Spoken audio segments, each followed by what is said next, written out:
తెల్లవార్లు 2 రోజుల పాటు మా ఇల్లు సీలేసి పోలీస్ అధికారులు అందరూ మా ఇంటి దగ్గరే పడుకుని ఈ రకంగా చుట్టుపక్కల వాళ్ళందరిలో కూడా పలకరించడానికి భయపడేటువంటి ఒక భయానక వాతావరణాన్ని క్రియేట్ చేశారు.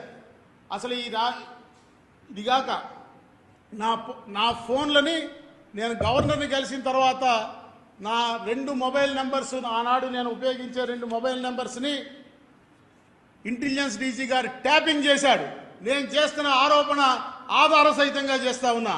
నా ఫోన్ని ట్యాపింగ్ చేసి పిఎస్ఆర్ ఆంజనేయులు నన్ను బెదిరించాడు.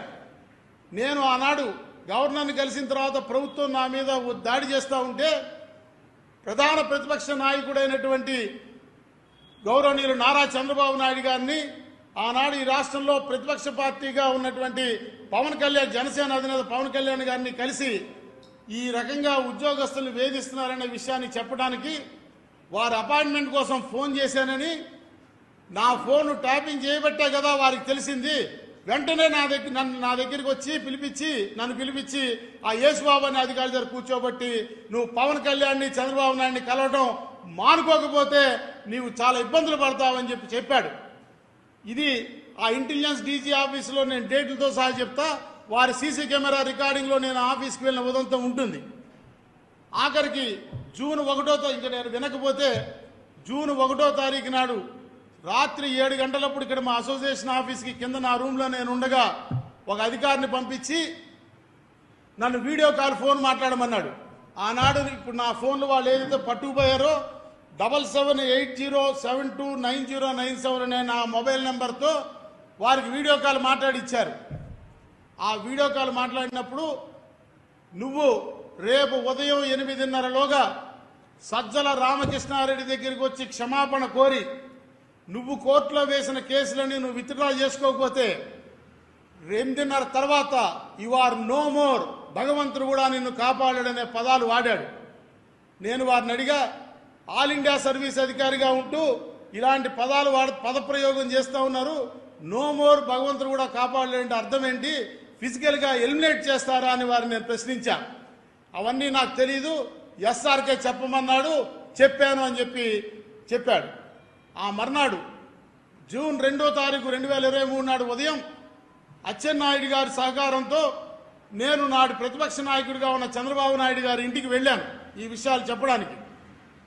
వారు దీన్ని అర్థం చేసుకుని ఇది చాలా దుర్మార్గమైనటువంటి వ్యవస్థ, దుర్మార్గుడు రాజుగా ఉన్నాడు, మనం ఈ రాజ్య వ్యవస్థని కాపాడుకోవాలి, మనని మనం కాపాడుకుంటూనే ఈ వ్యవస్థను కాపాడుకోవాలని ఆయన నాకు ధైర్యం చెప్పారు. నాడు చంద్రబాబు నాయుడు గారి ఇంటికి వెళ్ళారన్నది అక్కడ ఉన్నటువంటి సీసీ కెమెరా ఫుటేజ్ని డైరెక్ట్గా ఇంటెలిజెన్స్ డీజీ ఆఫీసులో పిఎస్ఆర్ ఆంజనేయులు చూస్తాడు కాబట్టి అక్కడ నేను కనిపించానని 200 మంది పోలీసుల్ని అర్ధగంటలో మా అసోసియేషన్ ఆఫీస్ చుట్టూ మా ఇంటి చుట్టూ మోహరించారు.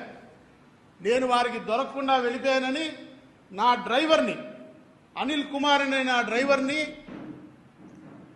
పట్టుకు వెళ్ళి విజయవాడలో 4 పోలీస్ స్టేషన్స్, మొట్టమొదట లెనిన్ సెంటర్లో ఉన్న పోలీస్ స్టేషను, తర్వాత పశువుల ఆసుపత్రి దగ్గర ఉన్న పోలీస్ స్టేషను, ఆటోనగర్లో ఉన్న పోలీస్ స్టేషన్కి తిప్పి అతన్ని నానా హింస పెట్టి కొట్టి, బట్టలు ఇప్పదీసి కొట్టి, అతన్ని కొడుతూ నన్ను ఎక్కడ దింపావు మీ సార్ నేను అడిగితే నాకు తెలియదంటే అతనికి నా కారు చంద్రబాబు నాయుడు గారి ఇంటికి వెళ్ళినటువంటి ఫుటేజ్ని చూపించి ఇదిగో చంద్రబాబు నాయుడు గారి ఇంటి దగ్గర దింపావు, అక్కడి నుంచి ఎక్కడికి తీసుకెళ్ళావని చెప్పి అతన్ని కొడితే ఆ కొడుతున్నటువంటి సమయంలో ఏసీపీ భాస్కర్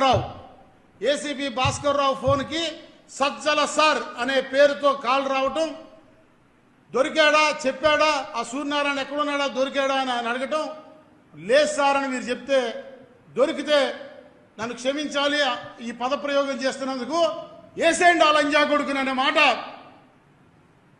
సజ్జల రామకృష్ణారెడ్డి అన్నట్టుగా స్పీకర్ ఫోన్లో మా డ్రైవర్ విన్నాడు. అంటే ఉద్యోగుల జీతాలు పెన్షన్లు ఇవ్వండి, మా సొమ్ము మాకు చెప్పకుండా దొంగతనం చేసేయకుండా అని అడిగితే చంపేమనేటువంటి పరిస్థితి ఆనాడు ఈ రాష్ట్రంలో ఉంది. అక్కడి నుంచి మరలా నేను అజ్ఞాతంలోకి వెళ్ళటం, కింది కోర్టులో నాకు యాంటిసిపేటరీ బెయిల్ రాకపోతే, హైకోర్టులో రాకపోతే, సాక్షాత్తు హైకోర్టు జడ్జి గారే ఓపెన్ కోర్టు హాల్లో మై హ్యాండ్స్ ఆర్ టైడ్, నా చేతులు కట్టివేయబడి ఉన్నాయని వ్యాఖ్యానించారంటే ఆనాటి ఈ రాష్ట్రంలో పరిస్థితి ఏంటో అర్థం చేసుకోవాలి.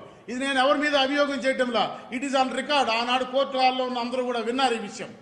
తదనంతరం నేను సుప్రీంకోర్టులో యాంటిసిపేటరీ బెయిల్కి వెళ్తే నాకు ఇంటీరియం యాంటిసిపేటరీ బెయిల్ మంజూరు చేస్తూ సుప్రీంకోర్టు డివిజన్ బెంచ్ సెప్టెంబర్ 15వ తారీఖు నాడు we know what is happening in Andhra Pradesh అనేటువంటి వ్యాఖ్యానం చేసిన విషయం దేశం మొత్తం చూసింది. ఆంధ్రప్రదేశ్ రాష్ట్రంలో జరుగుతున్నది ఏంటో మాకు తెలుసు అని నా ముందస్తు యాంటిసిపేటరీ బెయిల్ని వ్యతిరేకించినటువంటి ప్రభుత్వ ప్లేడర్ సమక్షంలో ఆనాడు సుప్రీంకోర్టు వ్యాఖ్యానించింది. ఇంకా దారుణమైన విషయం ఏంటంటే నా సుప్రీంకోర్టులో యాంటిసిపేటరీ బెయిల్ రాకుండా ఉండడానికి ప్రభుత్వం 25 లక్షల రూపాయలు అధికారికంగా ఖర్చు పెట్టింది. రంజిత్ కుమార్ అనేటువంటి ఒక సీనియర్ అడ్వకేట్ని ఎంగేజ్ చేసి ఆయనకి అపీరెన్స్కి 7.5 లక్షల రూపాయలు మంజూరు చేస్తూ జీవో ఇచ్చింది. ఆయన 4 సార్లు అపీర్ అయ్యి ఆ సొమ్మును తీసుకున్నారు. దానిలో 10% ఏఓఆర్కి చెల్లించాల్సి ఉంటుంది విధాన నిర్ణయం ప్రకారం. ఆ మేరకు నా యాంటిసిపేటరీ బెయిల్ వ్యతిరేకించడానికి దాదాపు 30 లక్షల రూపాయలు నాటి ప్రభుత్వం ప్రజాధనాన్ని దుర్వినియోగం చేసిందనే విషయాన్ని మనవి చేస్తూ ఉన్నాం. మరి అంత దుర్వినియోగం చేసి నా బెయిల్ అడ్డుకున్నటువంటి ప్రభుత్వం నేటి వరకు ఆ పోలీస్ అధికారులు ఎందుకు నా మీద ఛార్జ్షీట్ పెట్టలేకపోయినారు? కనీసం ఎందుకు నన్ను విచారించి ఏమి విచారించారో సమాజానికి చెప్పాల్సినటువంటి అవసరం ఉన్నది. For more videos like this, subscribe Big TV channel.